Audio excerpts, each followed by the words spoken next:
Lead sugar is a highly poisonous, white crystalline chemical compound. The name is a misnomer as the compound is not sugar at all, but rather a salt. Lead sugar is also referred to as lead acetate, lead diacetate, plumbous acetate, sugar of lead, salt of Saturn, and Goulard's powder. Humans have evolved a bitter taste response that usually helps to reject poisons that may be present in food or drink. What makes lead sugar so unusual and dangerous is that instead of being bitter, it tastes pleasantly sweet. Whether touched, inhaled, or ingested, lead sugar is readily absorbed into the blood, where it can slow down the transportation of oxygen around the body. It builds up in the kidneys, brain, liver, heart, bones, and teeth, and can quickly become lethal.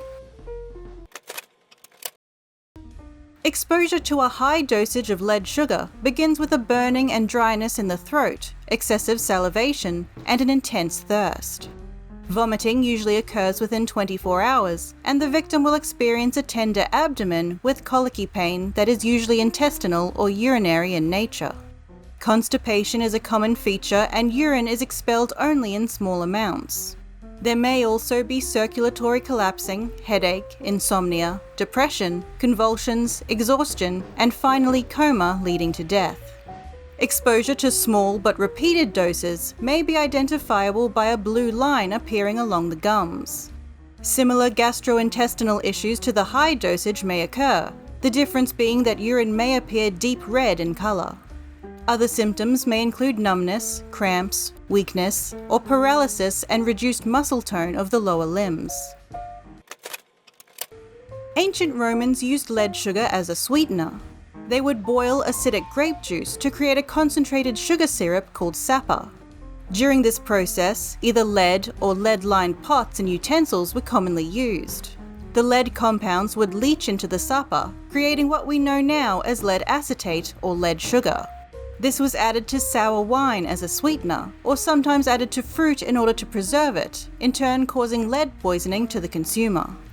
It has been theorized that lead poisoning may have contributed to the fall of the Roman Empire.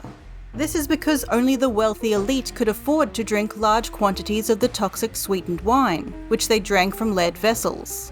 Even if they opted for water, that water was carried along lead pipes.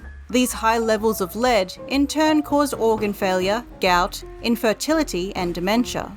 Written accounts of high-born Romans of the time suggest erratic behavior, poor decision-making, and a very low birth rate, causing the aristocracy to die off unnaturally, all consistent with lead poisoning. The sparsely analysed bone records of the time also appear to support the view of elevated lead levels.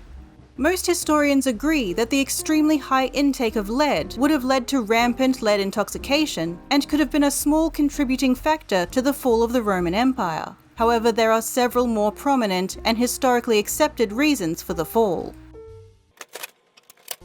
Lead sugar has been used sporadically as a folk remedy from antiquity well into the 19th century. In the early Middle Ages, lead sugar was sometimes used as a supposed cure for venereal diseases. It has also been wrongly believed to cure a multitude of complaints, from joint pain to sore nipples, treating cholera or poison ivy rashes. In modern medicine, it was once used as an astringent, in the form of Goulard's extract. By 1478, German authorities had made wine adulteration a crime punishable by death, because it posed such a health hazard to the population. However, lead equipment used in the winemaking process, such as grape presses, frequently continued to contaminate wine production well into the 18th century. During this time, there was a gout epidemic sweeping through England, which was later found to be caused by the mass consumption of Portuguese wines containing significant lead concentrations. Today, lead sugar is no longer used in the production of sweeteners because of its recognized toxicity. As modern technology can easily detect the compound, there is little incentive to use it illegally either. Lead acetate has been used in cosmetics such as lipstick, shampoos, and hair dyes for decades. Only recently has it begun being phased out, after the FDA was petitioned to ban the chemical in 2017. Even if it's not an ingredient, it's extremely hard to remove all lead from cosmetics, because natural mineral pigments contain lead compounds. Lead sugar in low concentrations can still be found in textile printing and dyeing as a colour fixative, as a dryer in paints and varnishes, and in preparing other lead compounds.